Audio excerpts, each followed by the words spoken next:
اور متبحر اور محدث اور مفسر کہہ کر مولانا سلمان ندوی سے غلطی کے امکان ہی کو آپ ختم کر رہے تھے، تو ہم اس لیے ٹوک رہے ہیں تاکہ آپ کو پتا چلے کہ انہوں نے جو غلطی کی ہے اور اس کے بعد جو رجوع کیا ہے، اس سے آپ سمجھ لیں کہ مولانا سلمان ندوی سے بھی علمی غلطیاں ہو سکتی ہیں۔ اس لیے یہ دہائی نہ دے کہ بہت بڑے عالم ہے اور علم کا سمندر ہے اور متبحر ہے، مفسر ہیں، محدث ہیں اور فلاں ہیں اور فلاں ہیں۔ پھر سنیے، یعنی ایک ایسی شخصیت ہے جن کے پاس میں سمجھتا ہوں جن کے ہزارہا شاگرد ہیں جو باضابطہ ان کے پاس علم حاصل کیے، اور لاکھوں افراد ہیں جو ان سے آن لائن یا جلسوں میں اور مختلف مقامات پر ان سے علم حاصل کیے، استفادہ کیے۔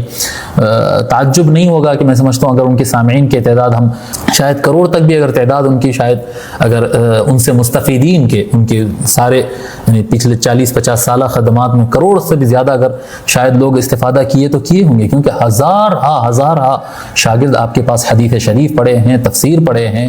یہ بھی عجیب استدلال ہے، کثرت تلامذہ سے حقانیت پر استدلال کر رہے ہیں، یعنی جس کے بہت زیادہ شاگرد ہوں وہ کبھی غلط ہو ہی نہیں سکتا، علمی غلطی اور علمی دھوکہ اس کو لگ ہی نہیں سکتا۔ بھائی جس طرح مولانا سلمان ندوی کے شاگردوں کی تعداد آپ 1 کروڑ بتا رہے ہیں، اس طرح غلام احمد قادیانی کے بھی اتنے ہی شاگرد ہوں گے، بلکہ اس کے مستفیدین تو آج بھی موجود ہیں اور کروڑوں سے بھی زیادہ ہیں۔ تو کثرت مستفیدین سے حقانیت کو ثابت نہ کریں آپ۔ اب آگے ان کا تضاد بھی دیکھیے، اتنے بڑے عالم سے متعلق اتنے چھوٹے لوگ، اتنے چھوٹے موٹے لوگ ہیں، بعض تو ایسے ہیں جن کی عبارتیں تک ٹھیک نہیں ہیں، ان کو عربی ٹھیک سے نہیں آتی ہے، ان کو بیان ٹھیک سے نہیں آتا بس، اور ان کو کوئی پہچانتا نہیں، بس بیان دے دو۔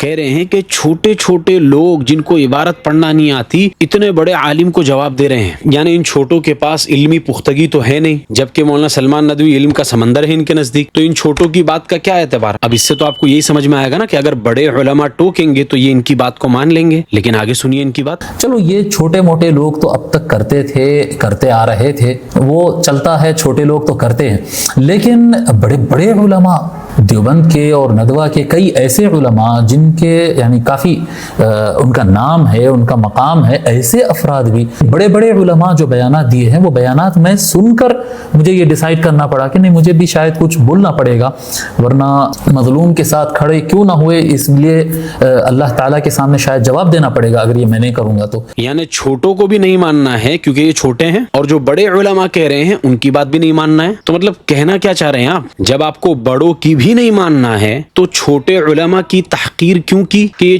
چھوٹے علماء جن کو عبارت پڑھنا بھی نہیں آتا؟ آپ کو تو بڑوں سے بھی اتفاق نہیں ہے، تو چھوٹوں کا ذکر کرنے کا مطلب ہی کیا تھا؟ ڈائریکٹ بڑے علماء ہی کی بات رکھتے۔ پھر عجیب بات ہے کہ آگے کہہ رہے ہیں کہ مولانا سلمان ندوی کے خلاف میں نے بھی رد کیا ہے۔ میں ان کے مقام پر خطاب کرتے ہوئے خطاب کے دوران، حالانکہ وہ مجھ سے اتنے بڑے ہیں، میرے والد کے بھائی، میرے چچا جیسے ہوتے ہیں عمر کے اعتبار سے اور علم کے اعتبار سے، عمر کے اعتبار سے، اور میں ان کے سامنے بچہ، ان کے بچوں کی عمر کا، خطاب کے دوران بھرے مجمع میں کہہ رہا ہوں کہ میں مولانا کے اس بات سے میں اتفاق نہیں کرتا، ان سے اختلاف رکھتا ہوں، اور میں اپنے دلائل پر دلائل دیتے جا رہا ہوں۔ مولانا کا خطاب ہوا تھا، وہ اپنا کچھ موقف رکھے تھے اور جو کہ مجھے ٹھیک نہیں لگا، تو میں اپنے خطاب میں ان کے بیان کا رد کر رہا ہوں، پورے ادب و اخلاق کے ساتھ، بدتمیزی کے ساتھ نہیں، ادب و اخلاق سے، ان کے مقام پر، انہی کے مجمع کے درمیان، ان کے افراد، ان کا مجمع، اور ان سے میں اختلاف کر رہا ہوں اور اسٹیج پہ میں ان کو رد کیا ہوں۔ اب آپ انصاف سے فیصلہ کرو کہ ایک نو عمر عالم کسی بڑے عالم کے یہاں جائے جو عالم اس کے باپ کی عمر کا ہے، اور انہی کی مجلس میں انہی کے لوگوں کے درمیان ان سے اختلاف کرے اور اس پر دلائل دے اور ان پر رد کرے بھرے مجمع میں، بتاؤ یہ بے مروتی ہے یا نہیں؟ آپ کہو گے ارے یہ بے مروتی تھوڑی ہے، یہ تو حق گوئی ہے۔ اچھا،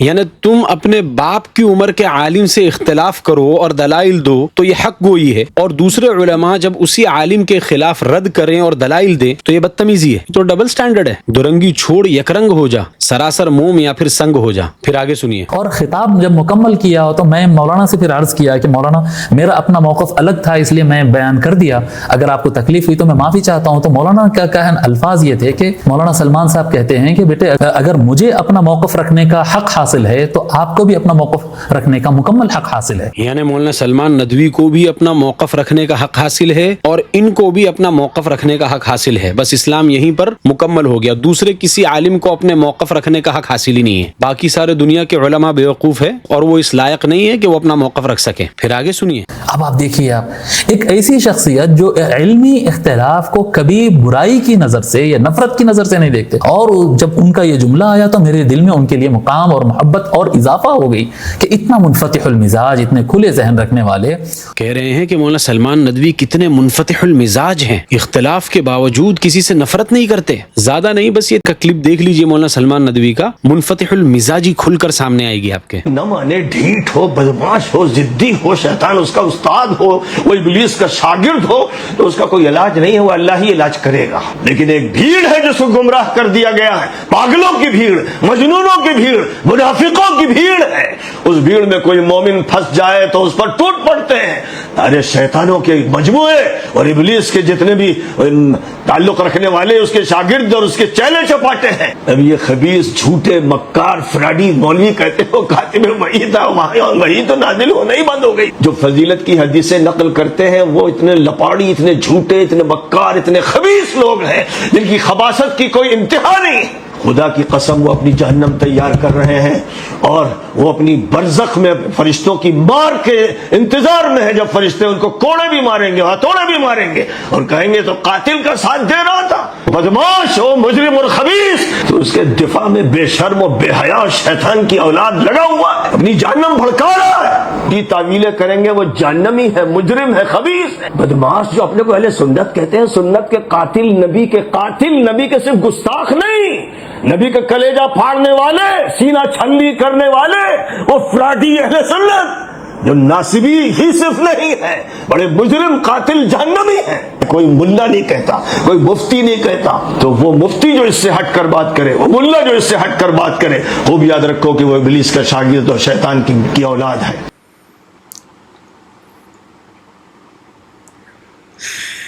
محدثین کے یہاں ایک اصطلاح ہے، آخری زمانے میں جن لوگوں کا دماغی توازن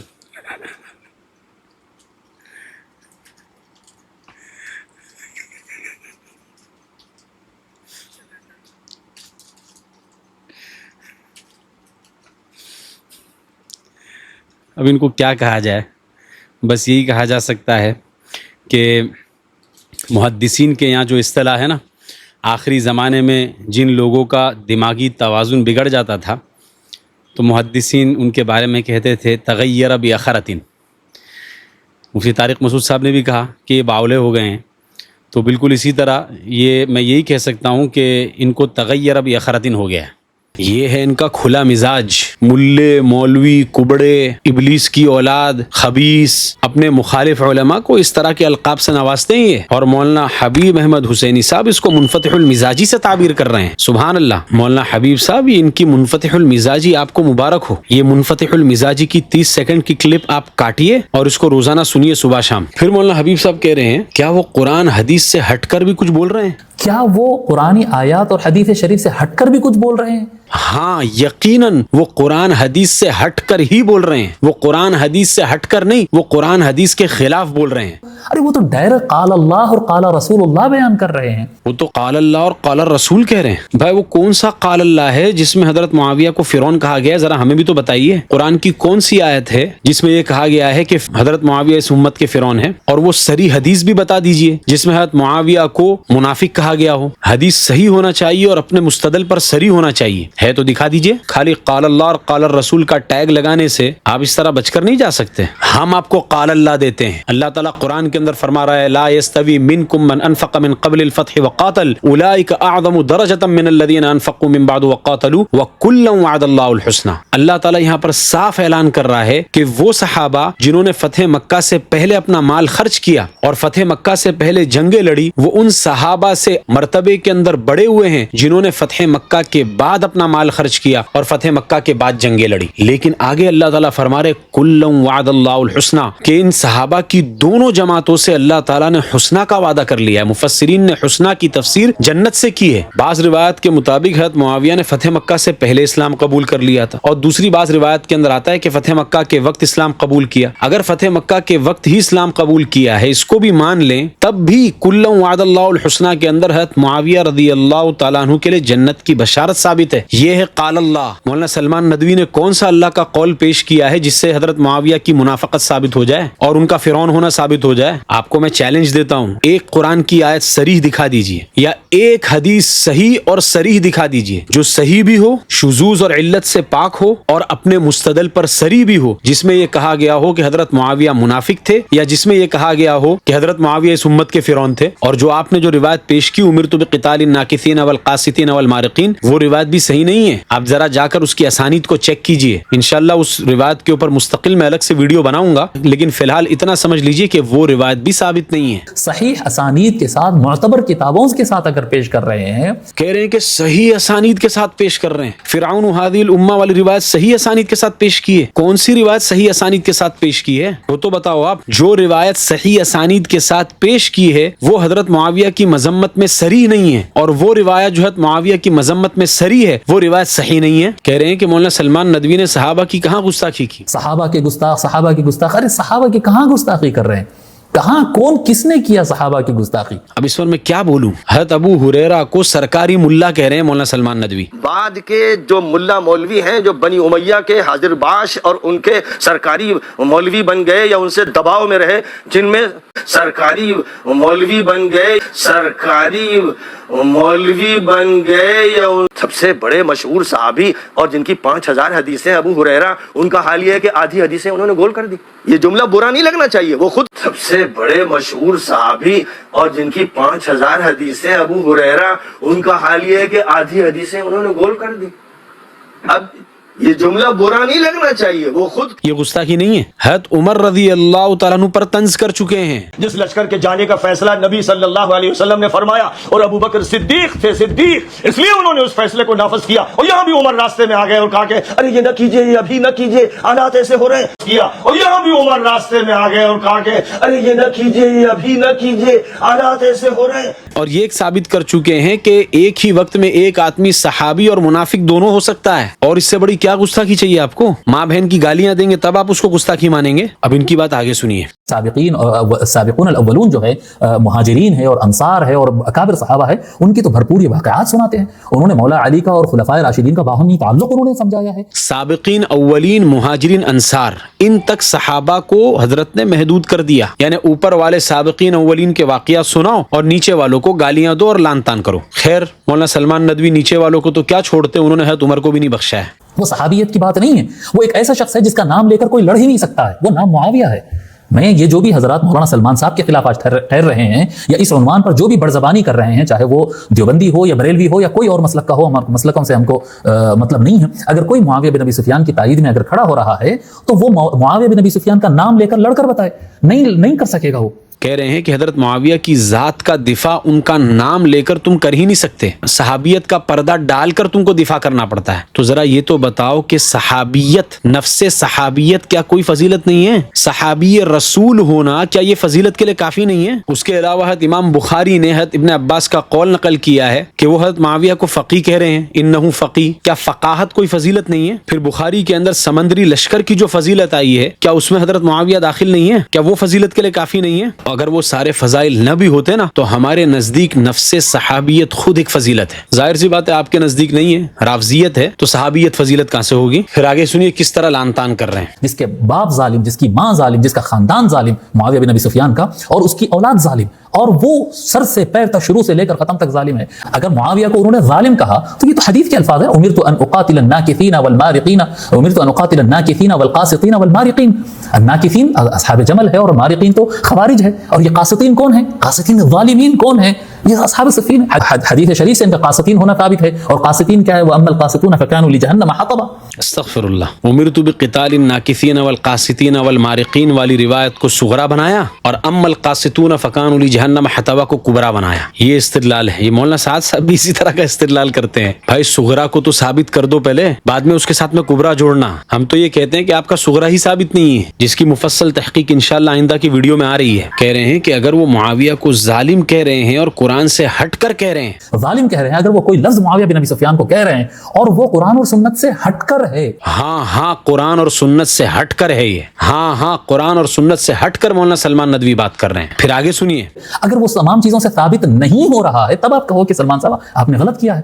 ہاں یہ چیزیں ثابت نہیں ہو رہی ہے. ہاں تم غلط کہہ رہے ہو. پھر آگے سنیے. بہت سارے لوگ ہیں جو یہ حقائق کو جانتے ہیں. اہل علم موجود ہے, مشائخ موجود ہے, ہندوستان بر صغیر کے اندر سادات موجود ہے, جانتے ہیں حقائق لیکن ڈر کے بیٹھے ہوئے ہیں. یہ رافضیت یہاں سے جھلک گئی, رافضیت ٹپک گئی یہاں سے. رافضیوں کا جو تقیہ والا جو عقیدہ ہے نا کہ حق کو چھپا کر خاموش رہنا ہے, یہ وہی والی بات کر دی مولانا نے. یعنی آپ عجیب اہل بیت کے گستاخ ہیں آپ لوگ. یعنی ایک طرف تو کہتے ہیں کہ حضرت علی نے اور اہل بیت نے ان لوگوں نے تقیہ کیا, حق بات کو چھپا لیا, اور آپ لوگوں کا ایمان اتنا مضبوط ہے آپ کا اور مولانا سلمان ندوی صاحب کا کہ حق کے اعلان کا جھنڈا لیے آپ لوگ گھوم رہے ہیں, صحابہ اور کبار تابعین سے تقیہ کروا رہے ہیں, اور 1400 سال کے بعد آپ کا ایمان اتنا مضبوط ہو گیا ہے کہ آپ کو تقیہ کرنے کی ضرورت نہیں ہے. پھر آگے سنیے. یہ تفرقہ بازی شروع کہاں سے ہوئی امت کے اندر؟ ایک امت تھی ید اللہ علی الجماعہ, ومن شذ شذ فی النار, جو الگ ہونے کا جو سنت اپنایا ہے اور غلط طریقہ جو اپنایا ہے وہ کس نے؟ وہ معاویہ نے کیا, امت کو دو دھڑوں میں توڑنے والی پہلی ذات. کہہ رہے ہیں کہ سب سے پہلا تفرقہ حضرت معاویہ نے ڈالا.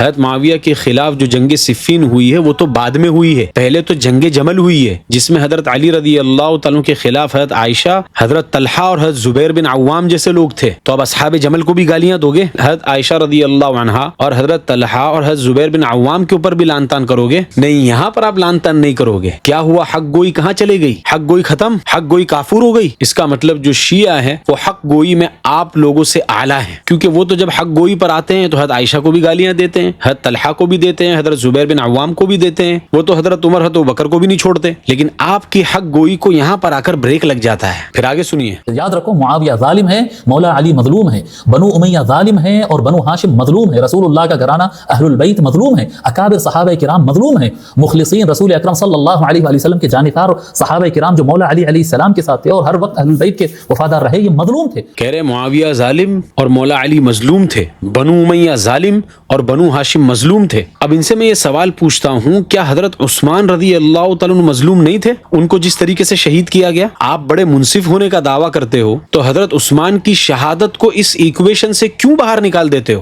جب تک آپ شہادت عثمان کو نہیں سمجھیں گے تب تک آپ کو آگے کے مسائل جنگ جمل اور جنگ صفین نہیں سمجھ میں آئے گی. جب تک شہادت عثمان کو نہیں سمجھو گے تب تک آپ کو حضرت طلحہ, حضرت زبیر, حضرت عائشہ اور حضرت معاویہ انہوں نے جو کچھ بھی کیا وہ کیوں کیا یہ آپ کو سمجھ میں نہیں آ سکتا. اکابر صحابہ مظلوم ہیں تو کیا حضرت طلحہ اور حضرت زبیر بن عوام مظلوم نہیں ہیں؟ ان کو قتل نہیں کیا گیا, ان کو شہید نہیں کیا گیا, جو کہ عشر مبشرہ میں سے تھے. پھر آگے کہہ رہے ہیں کہ میں سن کر حیرت میں رہ جاتا ہوں کہ بڑے بڑے مدارس کے علماء اور شیخ الحدیث من گھڑت حدیث سناتے ہیں. میں سن کر حیرت میں رہ گیا, اتنے بڑے دارالعلوم کے نائب محتمم ایسی روایت پیش کر رہے ہیں جو کسی امام حدیث کے پاس معتبر نہیں ہے. میں آپ کو بتا رہا ہوں ضعیف نہیں, سیدھا موضوع, سب نے جس کو موضوع کہہ دیا ہے, ایسی روایتیں بیان کر رہے ہیں مولانا سلمان صاحب کی مخالفت کے لیے. لیکن جب مولانا سلمان ندوی من گھڑت حدیث سناتے ہیں تب ان کو حیرت نہیں ہوتی. پھر یہ خود مولانا حبیب احمد حسین خود بھی من گھڑت حدیث سناتے ہیں, پھر بھی ان کو حیرت نہیں ہوتی. پنج تن کے ساتھ اگر ہو جاؤ تو حضور صلی اللہ علیہ وآلہ وسلم فرما رہے سارا میدان محشر جب اللہ کو حساب دیتے ہوگا, علی, فاطمہ, حسن و حسین ایک بڑا دسترخوان بچھوا کر میدان محشر میں قیامت کے دن کھانا کھائیں گے اور ان کے چاہنے والے اس دسترخوان پہ کھانا کھائیں گے. لوگ اللہ کو حساب دیں گے, ادھر ان کا حساب ختم ہوگا, یہ دسترخوان اٹھے گا, سب سے پہلے علی اور علی کے چاہنے والے جنت میں جائیں گے, بعد میں سب لوگ پیچھے آئیں گے. لوگوں, ڈائریکٹ جنت پنج تن کے ساتھ ہے, ان کو چھوڑو, یا حساب ہے یا عذاب ہے اور کچھ نہیں. ہاں مولانا حبیب صاحب, یہ جو آپ نے حدیث ابھی بیان کی ہے یہ کون سے محدث نے کس کتاب کے اندر بیان کی ہے, ذرا اس کا بھی حوالہ دے دیں, اور من گھڑت ہے تو ذرا حیرت کا بھی اظہار کر دیں ایک شارٹ کلپ بنا کر. پھر آگے کہتے ہیں کہ ائمہ حدیث نے جن کو موضوع قرار دیا ہے ایسی روایتیں بیان کرتے ہیں, یعنی اپنے ہی اصول کو توڑ دیا. پہلے کہا تھا کہ مولانا سلمان ندوی تو قال الرسول کہہ رہے ہیں, اور جب قال الرسول کہا جائے تو ائمہ کی بات کو نہیں دیکھا جاتا، عسقلانی، قسطلانی اور سخاوی وغیرہ ان کے اقوال کو نہیں دیکھا جاتا. اور وہ قال رسول اللہ کہتے رہیں گے، تم کہیں گے کہ وہ ہیثمی نے کہا، عسقلانی نے کہا، سخاوی نے کہا، فلاں ندوی نے کہا، فلاں دیوبندی نے کہا. یہ بات چلنے والی نہیں ہے. قال اللہ اور قال رسول اللہ کے مقابل میں یہ باتیں نہیں لائی جاتی ہے. لیکن جب دوسرے علماء قال الرسول کہہ کر بیان کریں گے تو اب کہہ رہے ہیں کہ ائمہ نے جن کو موضوع قرار دیا ہے وہ روایت بیان کرتے ہو. ضعیف اسانید کے بالکل ایسے، یعنی ضعیف تو ضعیف، موضوع جس پر سارے ائمہ نے لکھ دیا ہے، موضوع بڑے بڑے علماء، بڑے بڑے دارالعلوم کے محتمم اور نائب محتمم اور اس لیول کے لوگ ایسے روایتیں بیان کر رہے ہیں جو سارے ائمہ حدیث کے پاس موضوع ہے. بھائی قال الرسول کے آگے ائمہ کا کلام کیوں پیش کر رہے ہو؟ ابھی تو آپ نے اصول بیان کیا تھا کہ قال الرسول کے آگے ائمہ کا کلام پیش نہیں کیا جاتا. یعنی مولانا سلمان ندوی من گھڑت حدیث کو بھی قال الرسول کر کے بیان کر دیں تو ہم اس کو چیک نہیں کر سکتے. کیوں؟ کیونکہ قال الرسول کہہ دیا، اور ہم جب قال الرسول کہیں گے تو اب ائمہ کا کلام یہ چیک کر کے لائیں گے. تمہارا اصول کہاں چلے گیا کہ ہیثمی، قسطلانی، عسقلانی اور سخاوی کے قول کو نہیں دیکھا جائے گا قال الرسول کے سامنے، کہ پھر یہ آگے کہہ رہے ہیں کہ مولانا سلمان ندوی کی مخالفت میں تم اہل بیت کی مخالفت کر رہے ہو. ارے مولانا سلمان صاحب کی مخالفت کے لیے تم کس کے خلاف جا رہے ہو جی؟ جن کے بارے میں حضور صلی اللہ علیہ وسلم فرمائے قرآن اور اہل بیت ان کو تھامے رہو جی، ان کو ہمیشہ تھامے رہو. اگر ان کو تھامے رہو گے تو نہیں گمراہ ہوگے. ان سے اختلاف کر رہے ہو. ہم اہل بیت کی ہرگز مخالفت نہیں کر رہے ہیں، اور آپ صلی اللہ علیہ وسلم نے جو دو بھاری چیزیں چھوڑی تھی نا، ہم اسی کی اتباع کر رہے ہیں. ہم قرآن کی بھی اتباع کر رہے ہیں، اہل بیت کی بھی اتباع کر رہے ہیں. اور آپ قرآن کی بھی مخالفت کر رہے ہیں اور اہل بیت کی بھی مخالفت کر رہے ہیں. قرآن کی اتباع ہم کیسے کر رہے ہیں؟ کلم وعد اللہ الحسنہ کے ذریعے سے ہم حضرت معاویہ کو جنتی مانتے. آپ نہیں مانتے تو آپ قرآن کی اتباع نہیں کر رہے ہیں، ہم اتباع کر رہے ہیں. اور اہل بیت کی احادیث موجود ہے. حضرت علی سے پوچھا گیا کہ جنگ صفین میں جو لوگ قتل ہوں گے ان کا کیا ہوگا؟ حضرت علی نے کہا قتلانا و قتلاہم فی الجنہ، کہ ان کی جماعت میں سے جو قتل ہوں گے، ہماری جماعت میں سے جو قتل ہوں گے، سب جنت میں ہوں گے. حضرت علی تو ان کو فرعون هذه الامہ نہیں سمجھ رہے. حضرت عمار بن یاسر جنگ صفین کے اندر کہہ رہے ہیں لا تقولوا ذلک، کہ اہل شام کو کافر مت کہو. ہم تو ان ساری باتوں کے اندر اہل بیت کی اتباع کر رہے ہیں. آپ حضرت علی کے قول کے خلاف جا رہے ہو، اور مولانا سلمان ندوی حضرت علی کی بات نہیں مانتے، حضرت عمار بن یاسر کی بات نہیں مانتے. تو ثقلین کی اتباع ہم نے کی ہے، اہل السنت والجماعت نے، اور ثقلین کی مخالفت رافضیوں نے اور آپ جیسے کچھ نیم رافضیوں نے کی ہے. کہہ رہے ہیں کہ ان کو اونٹا نہ ملتے تو اسلام سے پلٹ جاتے. اور ظالم تھا معاویہ، یعنی ایک باغی اور طاغی اور طلقاء میں سے جس کے اسلام کو بچانے کے لیے اونٹا لینا پڑتا تھا، جس کو پیسہ نہ ملے تو شاید وہ اسلام سے پلٹ جائے. طلیق ابن طلیق ہے، وہ طلیق ہے، اس کا باپ طلیق ہے. تب تو سارے مؤلفۃ القلوب کے اوپر یہی حکم لگا دو نا. حضرت معاویہ کی کیا خصوصیت اس میں؟ سارے مؤلفۃ القلوب کے اوپر حکم لگا دو کہ جتنے مؤلفۃ القلوب ہے سب کے سب ایسے ہی ہیں. کیوں صحابی مان رہے ہو دوسرے مؤلفۃ القلوب کو؟ پھر آگے سنیے. ایسی شخصیت کی تم طرفداری کر رہے ہو، اہل البیت جیسے مظلومین کے مخالفت میں تم آ رہے ہو.